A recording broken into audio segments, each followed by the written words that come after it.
টানা বৃষ্টি, পাহাড়ি ঢল ও উজানের পানিতে দেশের ৭ জেলায় চলমান বন্যায় ক্ষতিগ্রস্ত প্রায় ৩ লাখ পরিবার। বন্যা শেষে পানি যতই কমছে, দৃশ্যমান হচ্ছে ক্ষতিচিত্র। তবে এবার সরকারের সামনে চ্যালেঞ্জ ক্ষয়ক্ষতি মোকাবেলা ও পুনর্বাসন। মঙ্গলবার সচিবালয়ে এ বিষয়ে সরব মন্ত্রিপরিষদের সদস্যরা। পুনর্বাসন প্রক্রিয়া নিয়ে আশ্বাস দিলেন দুর্যোগ ব্যবস্থাপনা ও ত্রাণমন্ত্রী। বললেন, সরকারি বরাদ্দ ও রাস্তা সংস্কারের কথা। ১,৭৫,০০,০০০ টাকা আমরা তাৎক্ষণিক বরাদ্দ দিয়েছি। ৩,২৫০ মেট্রিক টন চাল বরাদ্দ দেওয়া হয়েছে, শুকনা খাবার দেওয়া হয়েছে এবং এর বাইরে মাননীয় প্রধানমন্ত্রী ত্রাণ ভান্ডার থেকে প্রত্যেক জেলায় ২০ লক্ষ টাকা অতিরিক্ত বরাদ্দ দিয়েছেন।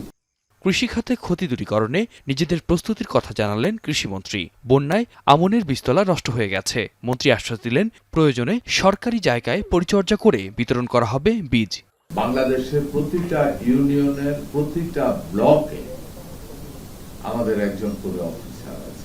আমাদের কাছে প্রতিটা মুহূর্তে আপডেট আসতেছে, কোথায় কি অবস্থা আছে, আমাদের কি করণীয়, কবে করতে হবে।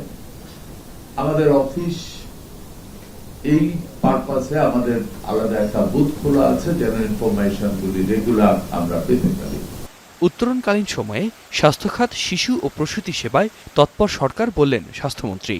চট্টগ্রাম বিভাগে বন্যার সময় সাপে কেটেছে ৯৫ জনকে। এ প্রসঙ্গে স্বাস্থ্যমন্ত্রী বললেন, পর্যাপ্ত সাপে কাটা ভেনম সরবরাহের কথা। নোভা এলইডি টিভি, ঝকঝকে ছবি, নিখুঁত শব্দ, ৫ বছরের ওয়ারেন্টি। নোভা মানি, সঠিক মান, নিশ্চিত সেবা। গ্রাম পর্যায়ে আমাদের যারা কর্মী আছে তাদেরকে অ্যালার্ট রাখা হচ্ছে, যে কোনো মায়ের যদি প্রসূতির সময় হয় বা কোনো রকম সমস্যা দেখা দেয়, তাদেরকে আমরা মাধ্যমে স্পিড বোট না পেলে যে কোনো স্থানীয় নৌকা বা কিছুর মাধ্যমে আমরা উপজেলা হাসপাতালে আনার ব্যবস্থা রাখতেছি। এই পর্যন্ত আমরা খারাপ সংবাদ এই খাতে আমরা আল্লাহর রহমতে পাইনি।